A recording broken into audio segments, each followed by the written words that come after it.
Neste vídeo eu gostaria de falar das principais estruturas de dados usadas no programa da Batalha Naval. Então eu estou aqui na linha 1 do arquivo, né? E deixa eu ver aqui, o tamanho tá beleza. Então eu coloquei algumas informações aqui até para me ajudar durante a programação e pode ajudar vocês também. Por exemplo, eu posso usar um conjunto imenso de cores, mas os terminais mais básicos, os terminais alfanuméricos mais básicos, que não são janela de Windows ou Linux, mas realmente terminal, né? Eles têm um conjunto limitado de cores. Então toda a minha programação foi baseada na ideia de que eu só posso usar estas 16 cores aqui, tá? Se vocês usarem formulação RGB, com números para red, green e blue, né? Aí você tem um elenco gigantesco de cores. Mas eu só usei, eu só usei essas 16 aqui, que são as básicas. Depois, existem ao longo de todo o programa eu não chamaria de complicação, mas é uma consequência do rigor do Rust com tipos de dados. Por quê? Eu preciso usar usize, né, unsigned no tamanho fundamental da arquitetura. Eu tenho que usar usize para acessar, para indexar os arrays do tabuleiro, aquele mapa, né, que eu falo sempre. Ao mesmo tempo, o crossterm ele usa unsigned 16, o 16 para endereçar o cursor. Então, em vários lugares do programa, eu tenho que pegar usize e converter para usize e converter para U16 ou vice-versa, né? E eu não consigo escolher um só, porque eu preciso do usize para indexar array e eu preciso do U16 para o crossterm, beleza? Então isso acaba acontecendo ao longo do programa.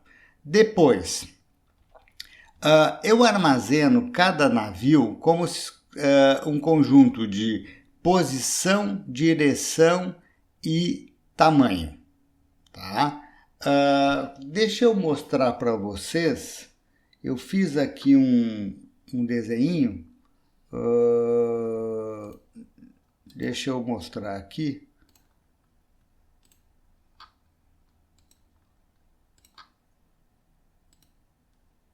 Ok, olha só, eu fiz esse desenho, né? E esse desenho é o tabuleiro do jogo, certo? É o tabuleiro do jogo.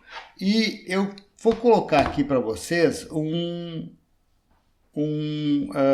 navio. Deixa eu vou pintar aqui de... Eu não me lembro das cores, mas vamos pegar esse azul aqui. Pronto. Então, pessoal, imaginem o seguinte, esse navio, ele tá aqui, ó. Ele está com a popa dele em x igual a 3 e y igual a 6. Esse navio tem tamanho 4 e ele vai para a direção leste. E é assim que eu armazeno a posição do navio, né? O que significa isso em relação ao mapa? A popa, observem que ó, o x, cadê?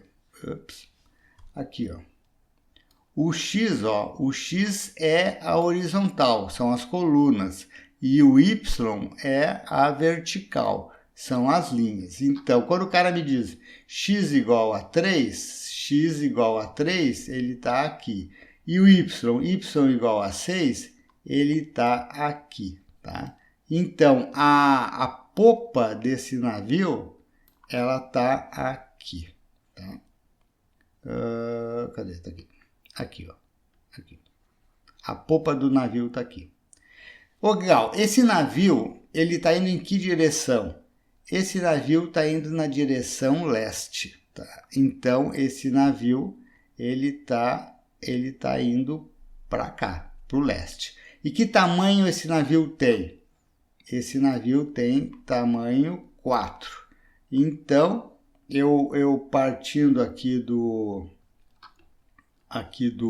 navio, ó, 1, 2, 3, 4. Aqui está o navio. Tá? Aqui está o navio. Aqui a popa dele está em 3,6 e ele tem tamanho 4 e está virado para o leste. Agora vamos supor que tu chega aqui e dá um mover uma posição, ou não, bom, ok, mover uma posição para o norte. O que vai acontecer com esse navio? Esse navio vai para cá, ó, tá certo? Opa, demais aqui, peraí, vamos apagar aqui. Esse navio, ele vai uma posição para o norte aqui, tá certo? Aqui, né? Aqui. Tá aqui o navio. Uma posição para o norte. Aonde que está a popa dele? Que é a referência. A popa dele está agora em vermelho aqui. Agora vamos supor que o sujeito dá um girar. Eu sempre giro no sentido horário. Então, o que vai acontecer? Aqui, né? Cadê? Aqui. Aqui, ó. Esse cara vai girar para cá. E colocando a configuração final em, digamos, verde claro, né? Quando eu giro o navio, a popa fica no mesmo lugar. A popa fica fixa. E eu girei o resto do navio aqui para baixo, de novo, coisa demais aqui, né? Não é esse cara aqui. Você pode observar, graças a Deus não é um curso de desenho, tá certo? E aqui então eu tenho o navio na nova posição, tá ok? Então essa representação de popa, tamanho e direção é muito conveniente, porque se tu quer mover o navio para o norte, o que tu faz? Tu move o Y menos 1. Se tu quer mover um navio para o sul, Y mais 1. Tu quer mover um navio para o leste, X mais 1. Tu quer mover o navio para o oeste, X menos 1. Muito fácil, né? Quer girar o navio? Quando tu gira o navio, a popa não move, o tamanho, obviamente, não move, não mexe. A direção é que muda. Então, o navio está para o leste. Tu quer girar ele? Faz o quê? Põe a direção dele para o sul. E aí tu girou o navio. Então, essa representação é extremamente conveniente para aquelas operações que nós fazemos quando o humano está posicionando o seu navio. Vocês lembram no outro vídeo, né? Eu movia o navio para lá e para cá, girava para lá e para cá. Muito conveniente e é essa a representação que eu vou usar. Algumas coisas, um mapa como uma matriz, uma rede array, é mais conveniente, principalmente na hora de detectar colisões, né? Eu quero saber o seguinte, se eu giro esse navio da posição vermelha para a posição verde, eu bato em algum outro navio? O melhor é criar um mapa, botar todos os outros navios no mapa e aí verificar se a nova posição, digamos a posição verde do navio, ela colide com algo que já está lá. Então, algumas coisas o mapa é legal. Então, qual que é a solução de design que eu escolhi? E, obviamente, não é a única, provavelmente não é a melhor, mas é uma possibilidade. Eu fiz o seguinte. Eu armazeno a posição do navio como popa X, popa Y, tamanho, direção. Tá? E quando eu vou querer fazer algumas operações tais como detectar colisão, aí eu construo um mapa na hora, tá legal? A única possibilidade é assim? Não, obviamente não, tá? Mas é assim que eu estou fazendo. Deixa eu voltar para o código fonte agora. Deixa eu clicar aqui.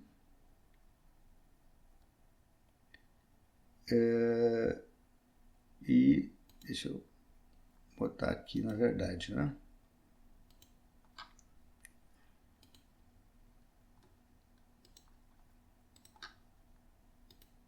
Agora sim, foi certo.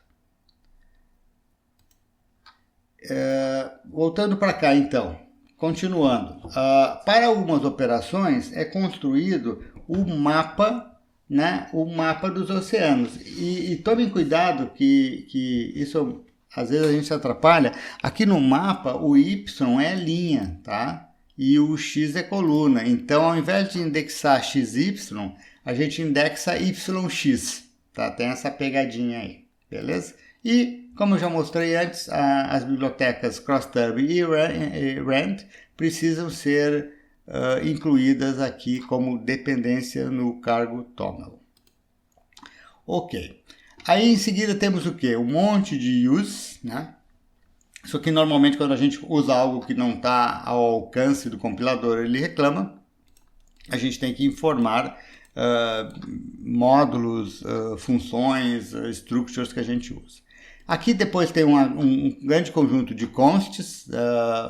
Ao invés de sair escrevendo 10 no meu programa, eu escrevo lado tabuleiro e aí fica muito mais legível, tá? Aqui eu também tenho a largura mínima e a altura mínima. Se a janela, se o tamanho do terminal ficar abaixo desses dois mínimos, eu aborto o programa, como eu mostrei em um outro vídeo, né? E aqui está o cálculo. Por exemplo, para a altura eu preciso de uma moldura em cima, aí eu preciso tabuleiro e preciso mais um espaço para escrever coisas que eu escrevo embaixo.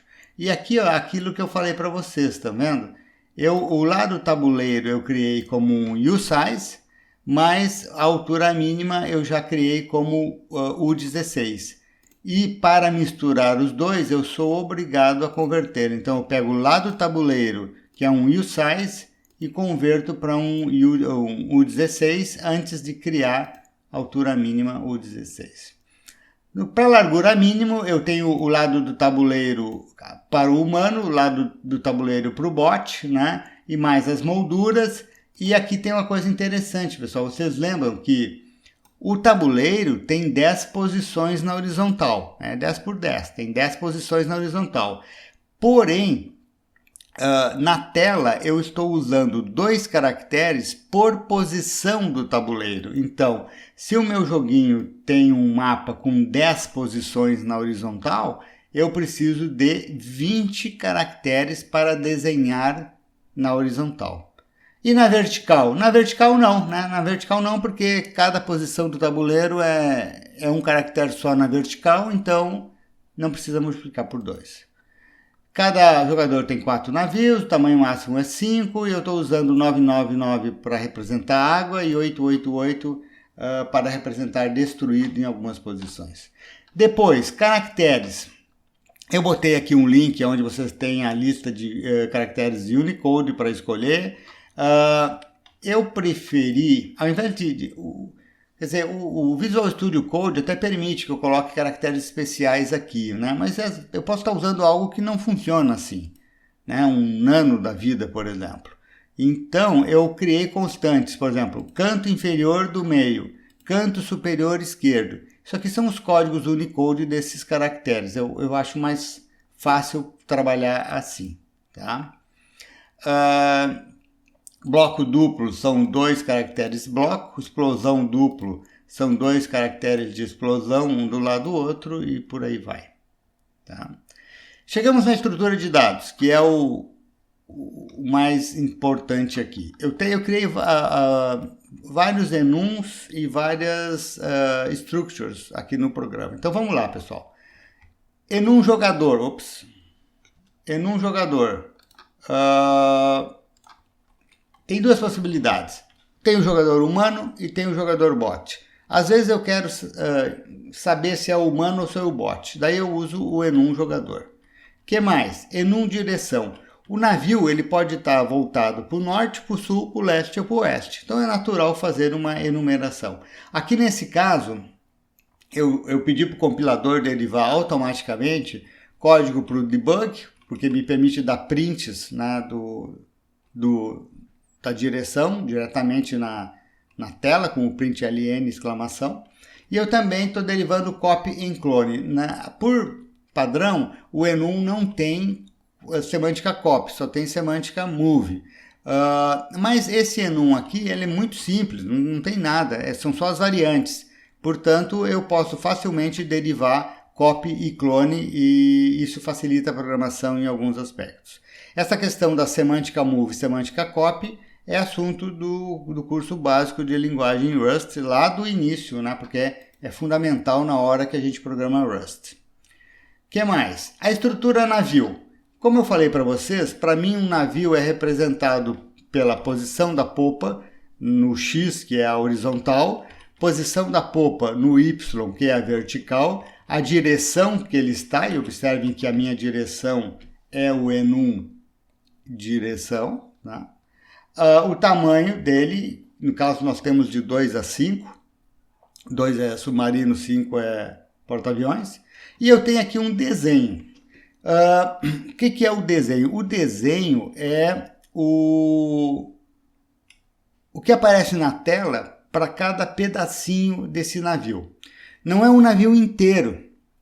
Se o navio sempre estivesse na horizontal, a gente podia botar um string e jogar o navio todo de uma tacada só. Mas quando o navio está na vertical, eu preciso mover o cursor, print um pedaço.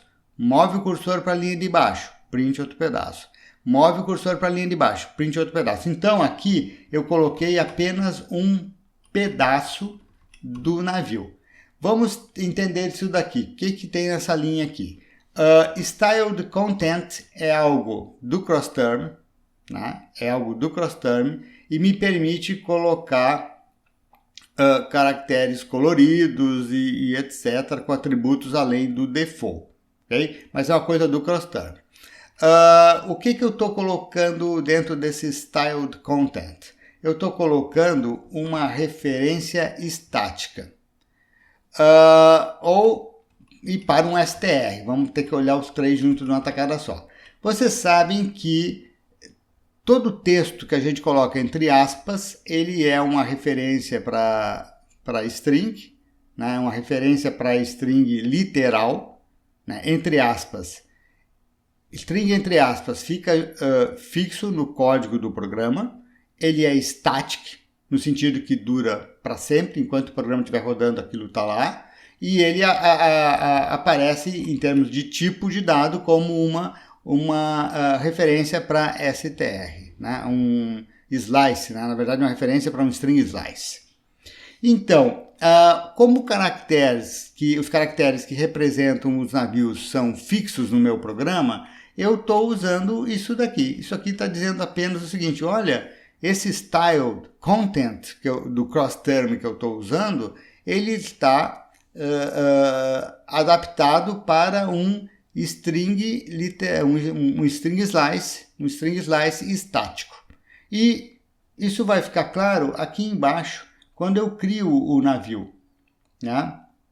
Aqui embaixo, olha, eu tenho a implementação de navio, eu tenho um método new, estou criando um navio, por default a popa X é 1, a popa Y eu recebo como parâmetro do new, a direção por default é leste, né? Enum variante. O tamanho eu recebo como parâmetro do new e o desenho. O desenho depende do tamanho.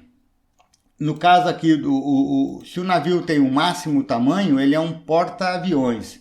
Então eu pego o asterisco PP, lembre-se, 2 caracteres para uma posição do tabuleiro, para ficar mais quadradinho as coisas lá, e eu coloco ele no dark blue no background. Então isso aqui escreve o PP na cor default da frente, do foreground, mas coloca o background em dark blue. E isso daqui, ele vem a ser então um styled content. Styled content.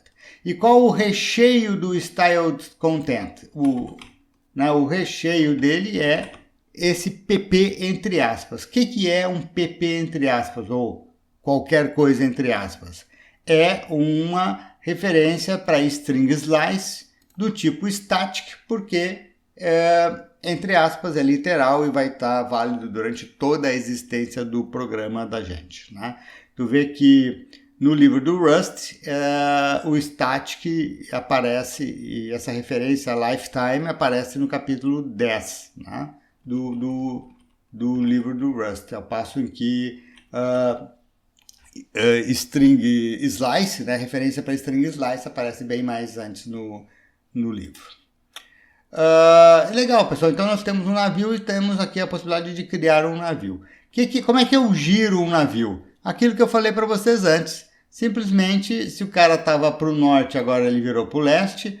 Estava para o sul, virou para o oeste. Estava para o leste, virou para o sul. Estava para o oeste, virou para o norte. Tá certo? Girou o navio no sentido horário. Sempre é no sentido horário.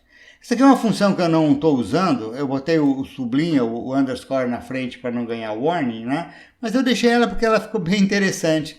Ela retorna as extremidades do navio, né? Eu pego, por exemplo, se o navio está voltado para o norte, eu pego o popa Y e tiro tamanho menos 1, né? No caso eu tiro menos tan mais 1, e eu vou ter o quê? Eu vou ter o extremo norte deste navio. Já se o navio está voltado para o norte, qual que é o extremo sul dele? É o popa Y, né? Porque assim, a popa é um extremo, mas se o navio está virado para o norte, a popa está lá no sul. Então esse aqui é o extremo sul. E o norte eu tenho que considerar se a popa está em popa Y e o navio está voltado para o norte, o navio se espicha, se expande para o norte. E eu tenho que somar o tamanho dele menos 1. Aí então o que eu estou fazendo? Eu estou aqui retornando uma tupla. Estou retornando uma tupla com 4 elementos, onde é o extremo norte, extremo sul, extremo leste e extremo oeste do meu navio. Tá legal? Eu não elaborei muito essa questão de usar uma tupla, usar um enum, usar uma structure, porque de fato eu não estou usando essa função no programa. Mas deixei aqui porque eu acho que ficou bem legal. Beleza, isso é um navio. E, finalmente, o que é um jogo, pessoal? O jogo é uma structure com 2 campos. Os navios humanos é um array com os navios do humano. Quantos navios? Num navios. E o que é o navios bot? São os navios do bot, também é a mesma coisa. Tá? Quando eu dou um new jogo, eu crio uma nova estrutura jogo, né? Isso a gente tem lá toda uma seção do curso básico da linguagem Rust tratando de structures. Eu estou criando então uma nova estrutura jogo. O campo navio humano está aqui, os 4 navios. Eu estou colocando eles em diferentes alturas do tabuleiro, né? Botando o popa Y em números diferentes. E o tamanho? Aqui o tamanho é 5, 4, 3 e 2, que são os tamanhos dos nossos navios. E o bot é a mesma coisa. Eu estou botando os navios do bot nas mesmas posições. Por quê? Porque são mapas diferentes, né? O navio do bot e o navio do humano ficam em mapas diferentes, então eu usei a mesma posição original, a mesma posição inicial. Tá? Aí, no meu jogo, por vezes, eu quero ter um mapa, né? Eu quero ter um mapa para desenhar na tela, para ver se tem colisão entre navios, etc. Então, aqui eu tenho a função mapeia humano. A mapeia humano, ela pega a estrutura jogo, onde os navios aparecem como popa X, popa Y, tamanho e direção, e leva isso para, aqui eu vou pintar aqui para vocês verem, leva isso para uma matriz de usize, onde eu tenho uma dimensão é lado tabuleiro, a outra dimensão é lado tabuleiro, tá certo? E eu vou construir então essa matriz. O usize é o tamanho, né? Então, cada posição do tabuleiro que tenha um pedaço do submarino, eu vou colocar o número 2, que é o tamanho do submarino. Talvez pudesse usar um const aqui, né? Mas no fim ficou o número mesmo. E se na posição tem um porta-aviões, aparece o número 5 e assim por diante. Então, como é que a gente lê essa função aqui? Eu estou criando uma variável mapa, aonde eu crio uma matriz 10 por 10, né? Lá do tabuleiro é 10, eu estou criando uma matriz 10 por 10, valor inicial é água, porque inicialmente é tudo água, né? Aí eu vou fazer o seguinte, para cada navio existente, eu vou marcar no mapa aquele navio. Porém, pode ter exceção. olha só, aqui a função mapeia humano, como ela é um método da structure jogo, começa com uma referência a self, né? Uma referência ao jogo em questão, tá certo? Self, referência ao jogo. Mas tem um segundo parâmetro aqui, que é o parâmetro exceção. O que é o exceção? Esse aqui é um option useSize. Então, a gente está usando tudo do curso nesse exemplo aqui. Beleza, o que é o option? O option, ele pode ter ou pode não ter. O option é um enum. Se o option é igual a sum, S-O-M-E, tem coisa aqui. Se o option é o none, N-O-N-E, não tem nada aqui. Qual que é a moral disso? É o seguinte, às vezes eu quero mapear os navios do humano e quero colocar todos. E aí a exceção é none. Tá vendo aqui? Ó? Não tem exceção. Só que às vezes eu quero criar o mapa e deixar um navio de fora, porque vai aparecer mais adiante. Mas eu quero criar um mapa de todos os navios do humano, menos um certo navio. Aí o que eu faço? Na exceção, eu ponho um option sum e ponho o número da exceção aqui. Então eu estou dizendo, olha, mapeia os navios do humano, mas não põe esse navio, só põe os outros. Tá? Sum carrega na carona a identidade do navio a não ser plotado no mapa. Quando eu quero mapear tudo, none. Exceção, none, não tem exceção. Então, mapeia tudo aí. Então, vamos lá.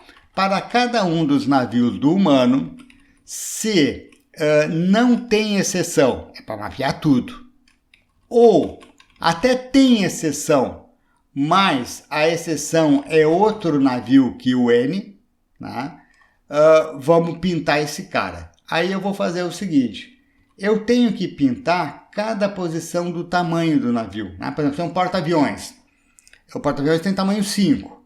Eu tenho que pintar 5 quadrinhos lá do mapa. Então, para cada um dos 5 quadrinhos do porta-aviões, para cada um dos 2 quadrinhos do submarino, faço o seguinte, eu coloco aqui em X a popa X. Então, como é que eu leio aqui? Ó? Self é o jogo. Navios humano é o array de navios do humano. N é o navio N do humano. Popa X, aonde que está a popa no eixo X. E aonde que está a popa no eixo Y. Coloquei em XY. Isso aqui é a popa, tá. Beleza, mas são várias posições, né? Não é só a popa, tem as outras posições que vão se estender pelo mar. Para que lado eu tenho que estender este navio? Depende da direção dele, né? Se o navio está apontando, vamos pegar outro aqui, vamos pegar leste. Se o navio está apontando para o leste, eu cresço ele no eixo X para a direita, então mais I. Se o navio está apontado para o oeste, eu cresço ele para o oeste, para a esquerda. Então, no eixo X, eu vou decrementando o I. E assim eu acerto o X e o Y. Lembrando que I vai de 0 a tamanho menos 1.